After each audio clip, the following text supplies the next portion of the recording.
বই তো কতই আছে, কতই প্রিপোজিশন, কতই ভার্ব গ্রামারের বই আছে, বইয়ে তো সমস্ত কিছু লেখা আছে। তো তার মানে কি তুমি সমস্ত কিছু জানো? তুমি যেটা বুঝছো এবং সেটাই লিখছো, আর সেটাই তুমি সব থেকে ভালো জানো। আর এই যে সব থেকে ভালো যেটা জানো সেটাই তুমি সব থেকে ভালো কাউকে বোঝাতে পারবে, এবং এটাই তুমি সব থেকে ভালো শিখেছো।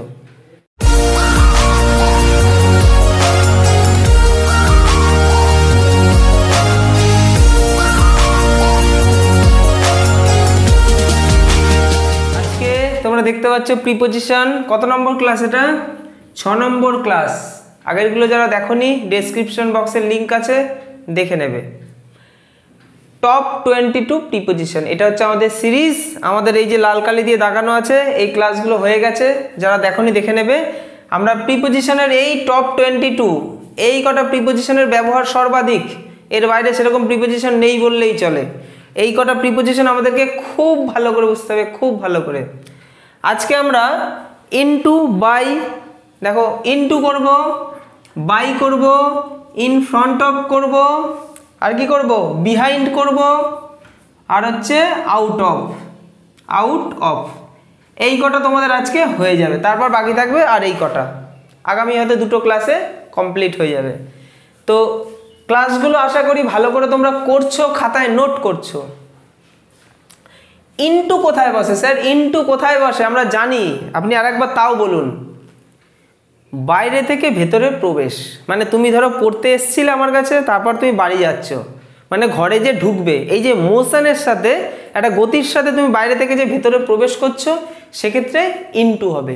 অথবা তুমি ঘরের মধ্যে দিয়ে পাইচারি করছো, হাঁটছো, সেক্ষেত্রেও ইনটু হবে। তাহলে বাইরে থেকে ভিতরে। দ্য লায়ন জাম্পড, কি লিখবো আমরা? Into. The lion jumped into the well. Lion, lion তো সিংহ, বাইরে ছিল, সে কোনো একটি কারণে লাফ দিল, জাম্প করলো, কিসের মধ্যে? ওয়েলের মধ্যে, মানে কুয়োর মধ্যে।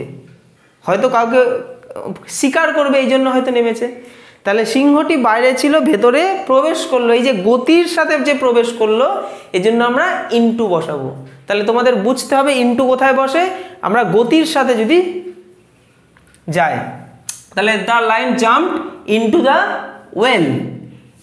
এছাড়া দেখো দ্য বয় র্যান, কি লিখবো আমরা? Into. Ran into the room, তার মানে বয় ঘরের মধ্যে দৌড়াচ্ছে, মানে বাইরে থেকে ঘরের মধ্যে এসে দৌড়াতে শুরু করে দিল। এই যে ঘরের মধ্যে দৌড়াচ্ছে, ইনটু। আর যদি বয় ঘরের মধ্যেই থাকতো সেক্ষেত্রে কি হবে? আগের ক্লাস করেছো তোমরা, ইন। আমি ঘরের মধ্যে রয়েছি, ঘরের মধ্যে থেকে ক্লাস করছি, তাই ইন দ্য রুম। কিন্তু বাইরে থেকে ভেতরে যখন গতির সাথে প্রবেশ করছি, তখন কিন্তু আমরা ইনটু বসাবো। তাহলে এটা কি করব? The boy ran into the room, boy বাইরে ছিল, ভেতরে প্রবেশ করলো। নেক্সট দেখো, আরেকটা বলতে পারি পরিবর্তনের ক্ষেত্রে, পরিবর্তন হচ্ছে, মানে কোনো একটা জিনিস এই ফরম্যাট থেকে এই ফরম্যাটে চলে আসছে। যেমন জল জমে বরফ হয়ে গেল, জল ছিল বরফ হয়ে গেল, এই যে চেঞ্জ ইনটু দ্য ওয়াটার, বুঝতে পারছো? তাহলে বরফটা যখন চেঞ্জ হয়ে গিয়ে জল হয়ে যাচ্ছে, বা জলটা চেঞ্জ হয়ে বরফ হচ্ছে, এই যে পরিবর্তন, ইনটু বসাবো। যেমন দেখো the girl changed into, into the বয়, মানে মেয়েটি ছেলেতে রূপান্তরিত হলো। চোখের সামনে ম্যাজিকের মতো ছেলেটি মেয়েতে, বা মেয়েটি ছেলেতে রূপান্তরিত হলো। অথবা তাকে মেকআপ করে হয়তো পরিবর্তন করা হলো, মেয়েটাকে ছেলে সাজানো হলো, বা ছেলেটাকে মেয়েতে। এই যে পরিবর্তন, এই পরিবর্তনের ক্ষেত্রে আমরা ইনটু বসাবো। বুঝতে পারছো কি বলছি? একটা রূপ থেকে আর একটা রূপে পরিবর্তন যখন হয়, তখন আমরা ইনটু বসাবো। তাহলে the girl changed into the boy. Next, she burst, এই আরেকটা ক্ষেত্রে কিন্তু এখানে ইনটু বসে। এটা একটা ফিক্সড প্রিপোজিশনের মতো তোমরা বলতে পারো। বার্স্ট ইনটু মানে ফেটে পড়া, মানে অঝরে হওয়া। যেমন she burst into tears at the sad news, মানে একটা খারাপ ঘটনা শুনে সে একদম কান্নায় ফেটে পড়লো, কান্নায় ভেঙে পড়লো। সেখানে আমরা কি বসাবো? সেখানে আমরা ইনটু বসাবো। তাহলে বার্স্ট ইনটু, এটা কিন্তু একটা ফিক্সড প্রিপোজিশন, তোমাদেরকে মুখস্থ রাখতে হবে। তাহলে the sea burst into tears at the sad news, খারাপ সংবাদের সাথে সাথে সে একদম কান্নায় ভেঙে পড়লো। হয় না এরকম? আমরা হঠাৎ করে একটা বাজে এমন আমাদের সংবাদ, পরিবারের কাউকে হয়তো হারালাম, আমরা একদম কান্নায় একদম ফেটে পড়লাম, সেক্ষেত্রে আমরা বার্স্ট ইন্টু, বার্স্ট ইন্টু মানে কান্নায় ভেঙে পড়া। বারবার বলছি কেন বলো তো, কানে বারবার তোমার যাচ্ছে, তুমি বারবার শুনছো আর খাতায় একবার লিখছো, তোমাকে কেউ ভোলাতে পারবে না, কেউ না, কেউ না। নেক্সট দেখো, এটা তো ইনটু গেল। এবার তুমি আরেকটা জিনিস দেখতে পারো, আউট অফ। একটা হচ্ছে বাইরে থেকে ভেতরে ইনটু, কিন্তু ভেতর থেকে স্যার বাইরে বেরোলে কি বসাবো? ঠিক ধরেছ, আউট অফ। যেমন দেখো, the fox came out of the well, out of the well. তাহলে ফক্স কোথায় ছিল? ওয়েলের মধ্যে ছিল, কুয়োর মধ্যে ছিল, সে কুয়ো থেকে হঠাৎ করে বেরিয়ে আসলো বাইরে।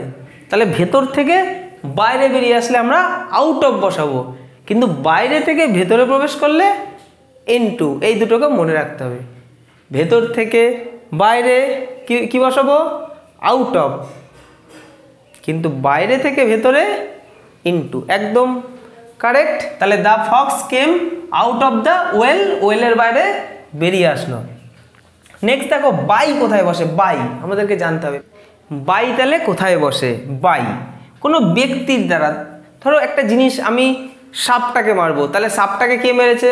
পুলিশ আমাকে ধরে নিয়ে যাবে, তুমি সাপ মেরেছো, তাহলে কাকে ধরবে? আমাকে, তাই তো?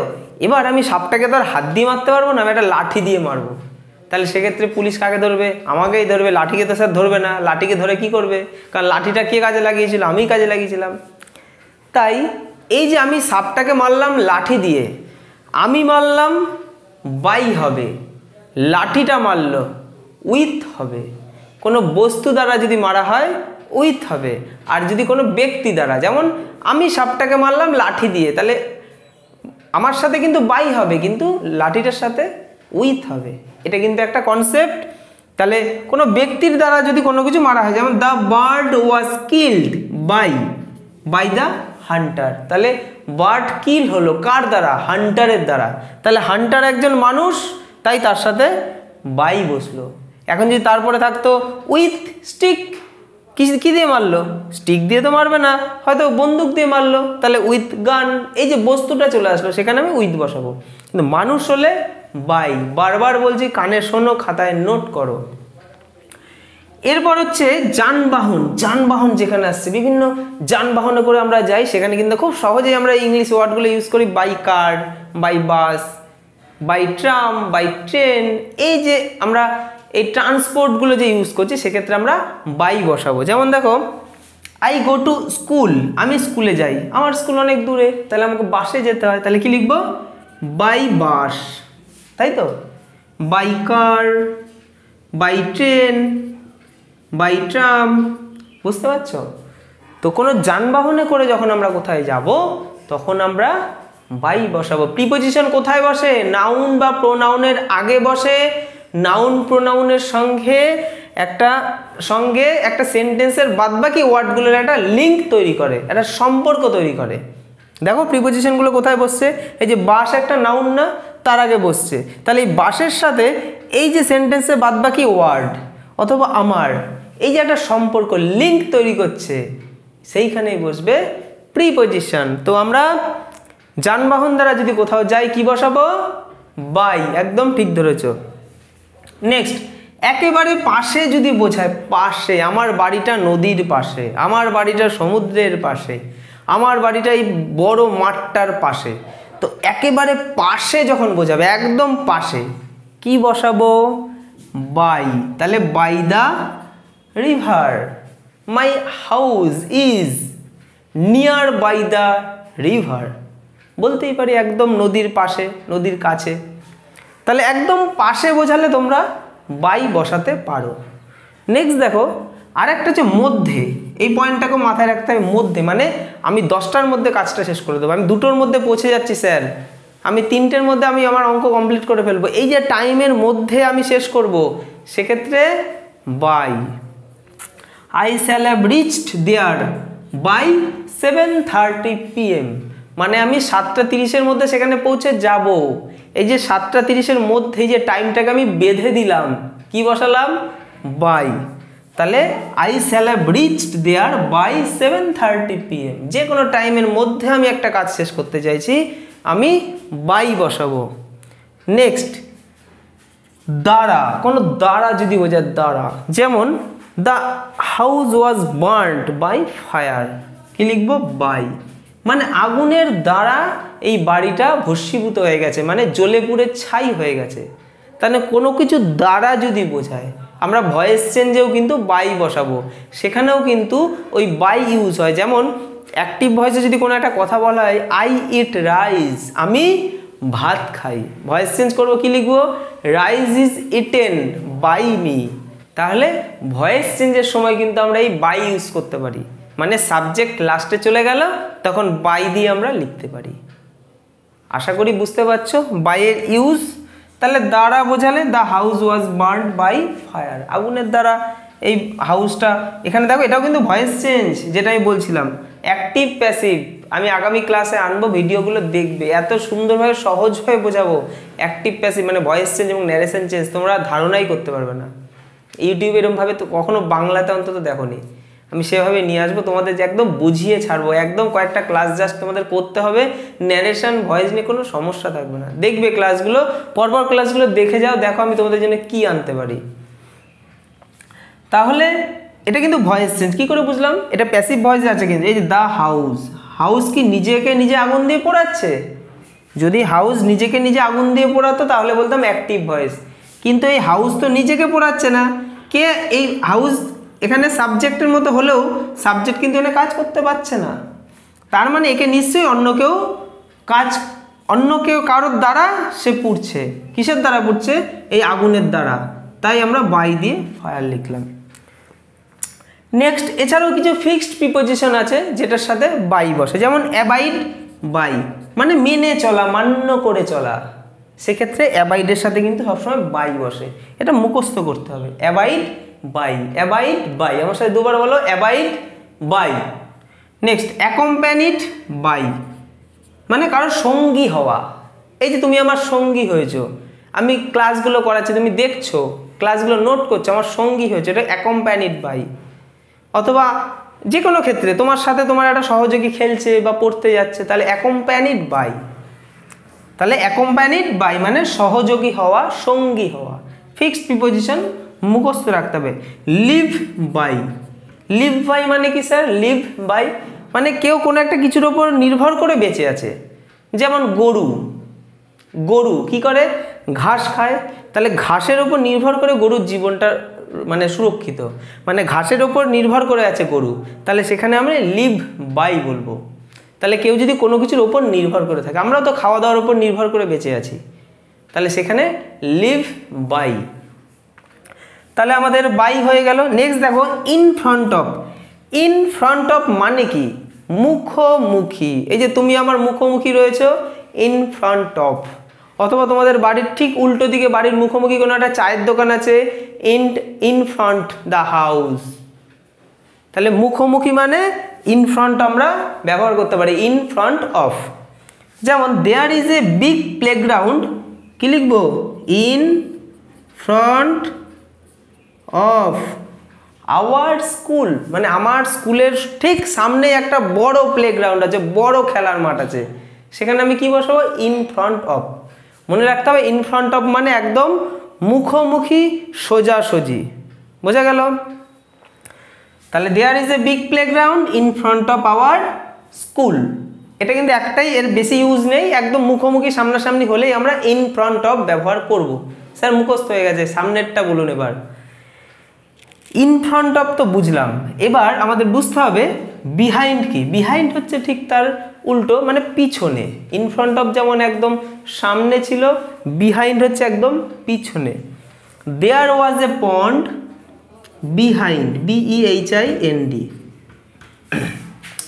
তাহলে দেয়ার ওয়াজ এ পন্ড বিহাইন্ড আওয়ার হাউস, মানে সেখানে একটা পুকুর আছে আমাদের বাড়ির ঠিক পিছন দিকে। তাহলে আমাদের বাড়ির পিছন দিকে বোঝাচ্ছে না বিহাইন্ড, তাহলে বিহাইন্ড মানে একদম পিছন।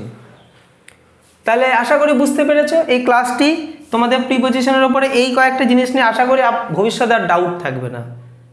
এই কয়েকটা জিনিস নিয়ে আমাদেরকে বই পড়ে আর কোনো রুলস মুখস্থ করতে হবে না। স্যার ক্লাসটা করেছি, নোট করে নিয়েছি, ভবিষ্যতে আমরা স্যার শেখাবো কাউকে, আমরা এই খাতাটা দেখেই শেখাবো, কারণ আমরা এটা বুঝে নোট করেছি, তো এটা বই তো কতই আছে, কতই প্রিপোজিশন, কতই ভার্ব গ্রামারের বই আছে, বইয়ে তো সমস্ত কিছু লেখা আছে। তো তার মানে কি তুমি সমস্ত কিছু জানো? তুমি যেটা বুঝছো এবং সেটাই লিখছো, আর সেটাই তুমি সব থেকে ভালো জানো। আর এই যে সব থেকে ভালো যেটা জানো সেটাই তুমি সব থেকে ভালো কাউকে বোঝাতে পারবে, এবং এটাই তুমি সব থেকে ভালো শিখেছো। তো এই জিনিসগুলো নিয়ে তোমাকে আর বই থেকে মুখস্থ করতে হবে না। এরপর যেটা করতে হবে প্র্যাকটিস, শুধু প্র্যাকটিস। সেই প্র্যাকটিস কিছু সেটও তোমাদেরকে আমি ডেসক্রিপশন বক্সে দেবো, সেখান থেকে তুমি প্র্যাকটিস করে নিতে পারবে এই প্রিপোজিশনের ওপর।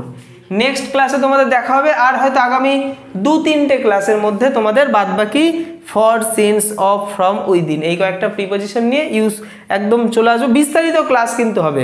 দেখো এই প্রিপোজিশনগুলোর বিস্তারিত নেই বলে হলো না, কিন্তু এগুলোর বিস্তারিত একটা ব্যাপার রয়েছে। কারণ অনেক জায়গা আছে এরকম ফিক্সড প্রিপোজিশন যেখানে ফ্রম বসে, অফ বসে, ফর বসে, সেই বিস্তারিত আমি নিয়ে আসবো। আমি কিন্তু শর্টে আনবো না, শর্টকাট কিন্তু ভালো জিনিস নয়। জীবনে সফলতা পেতে গেলে হার্ড ওয়ার্ক করতে হবে, এবং সেটাকে অবশ্যই স্মার্টভাবে হার্ড ওয়ার্ক এবং কনসিস্টেন্সি, মানে প্রত্যেক দিন স্যার আমরা পড়বো, প্রত্যেক দিন স্যার আপনার সাথে 15 থেকে 20 মিনিট ক্লাস করব, এবং সেটা প্রতিদিন। একদিন আমি 10 ঘন্টা পড়লাম আর 10 দিন ঘুমালাম তা নয়, আমরা প্রতিদিন করব। কনসিস্টেন্সি ইজ দ্য কি অফ সাকসেস। দেখা হবে তোমাদের সাথে নেক্সট ক্লাসে। সবাই ভালো থেকো।